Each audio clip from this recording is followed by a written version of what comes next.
Hello, this is my government presentation for fourth hour U.S. Government. Here goes nothing. So the government created under the Constitution was the Federalist system of government. Federalist system of government is a centralized government consisting of different levels of government. The levels of government that we have, for example, can be federal, state, and local governments. They work on a parallel kind of structure, and they each work in unison with each other. The three main branches of the United States government are the legislative branch, the judicial branch, and the executive branch. The legislative branch includes all of the law-making bodies for like government and that. The legislative branch basically makes all the laws, and on the federal government we have Congress. Congress is a bicameral government, meaning it has two kind of separate parts within it. But the parts of the government of Congress work together. That they are the House of Representatives and the Senate, and their main purpose is to introduce, laws. The executive branch is the heads of government, like state governors, the U.S. president, and members of the cabinet. The functions of the executive branch are enforcing the laws, signing laws, while signing or vetoing. At the time, there would be bills. They get to choose whether or not a bill becomes a law or not. The president is the commander-in-chief of the armed forces. He is chief diplomat, chief of state, and he can impose tariffs and appoint judges to the Supreme Court. He can also impose executive orders, and basically what executive orders are, they're kind of like laws that don't have to go through Congress, or they have to be checked by the Supreme Court with judicial review, but they can go straight through Congress without needing to be voted on. The judicial branch is all of the courts, like district courts, circuit courts, appeals courts, or the Supreme Court. And states have their own Supreme Court, as does the federal government. On the federal level, there are 9 Supreme Court justices. The justices are appointed by the president. The main jobs of the judicial branch are to decide if laws are constitutional or unconstitutional, and on a more local levels they deal with criminal charges and other lawsuits and stuff like that. The U.S. Supreme Court is the final say on whether or not a federal law will get passed using the power of judicial review. States also have their own Supreme Courts, and the state Supreme Courts decide whether laws are constitutional by the state and federal constitution. The branches of government have to work together to make our laws and keep our country running, to decide everything. They really, other than in specific cases, have to work together for the most part. To make a law, Congress will introduce a bill either in the House or the Senate, and can be introduced in either side. Basically, a bill is just the rough draft of a law. And then the House of the Representatives and the Senate have to vote on whether or not to pass a bill. If the bill passes the House of Representatives and the Senate, then it goes to the president, and then the president can decide whether to veto or pass the bill into law.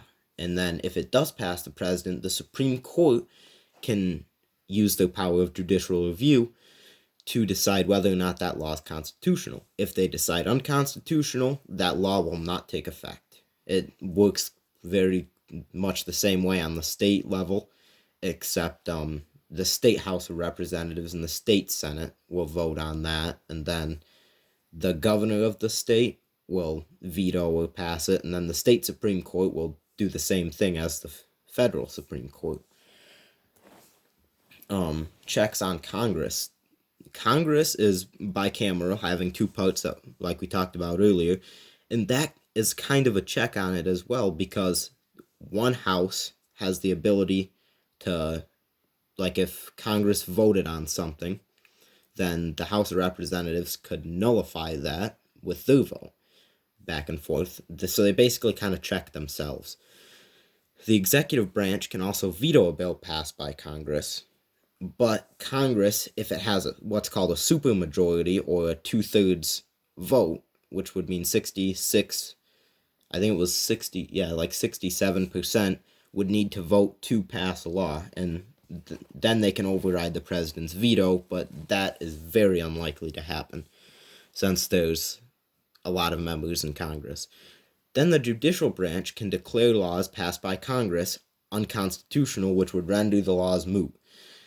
And the executive branch also can decide how to enforce the laws passed by Congress. So Congress can, if the law does pass that Congress puts out there, the executive branch can decide how to enforce it, which gives the executive branch kind of, in a way, power over that law passed by Congress.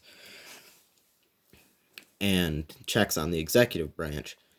The power of the executive branch to appoint Supreme Court justices is put in check by Congress because Congress has to approve the nominations. We just recently saw that happen in U.S. history with the signing in of Justice Amy Coney Barrett. And so that is one thing that Congress can do to check on that. The president can also be impeached by the House of Representatives, and then the Senate can go to the Senate for a trial, and the president can actually be removed from office by the Senate. Congress can also override the presidential veto. We talked about that earlier. Congress can also decrease funding for executive orders made by the president. So even though Congress doesn't really have a say in the the executive orders, Congress can actually choose how the federal money is spent on that. So they kind of control that in a way. And the judicial branch can declare the executive orders and laws passed by the president unconstitutional. The judicial branch is checked by the fact that the president appoints judges for it, and Congress also works to appoint justices for the judicial branch. And Congress also controls all the funding that goes to the judicial branch, because Congress controls the federal budget for the most part. This system of checks and balances really is what keeps our democracy running. It prevents tyranny, and it keeps one branch from gaining too much power over the other two. Not surprisingly, branches of government will disagree on certain issues. Political parties are kind of the main where really most of the debates can take place, because if one political party takes control of, let's say, the legislative branch, say there's more of one political party in the legislative branch, and the president is of a different political party, then they'll probably disagree quite a bit on some issues, which will make it so that they'll kind of nullify each other, and certain things won't get done sometimes. That can really cause quite a bit of conflicts between it. And then the Supreme Court also has members of political parties on it, and depending on how many members of political parties are on each branch, really, they kind of will tend to disagree quite a bit on certain things. And that really causes some of the largest conflicts in our country. And then state, federal, and local governments.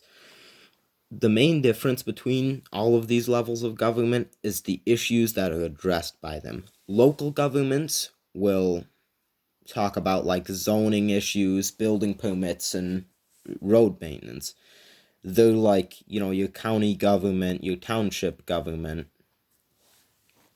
And then the state government controls things at your state level. So the issues discussed by the state government really only pertain to your state. But then the federal government is the head honcho. They're in charge of it all, really. They oversee it, but the state and local governments still have authority over their own areas. And they each have their own legislative, executive, and judicial branches, the state and federal governments do. Because as I discussed earlier, the state and federal government both have a Supreme Court, state has a governor, federal government has a president, and they both have their own House of Representatives and Senate. And that is my government presentation, and have a good day.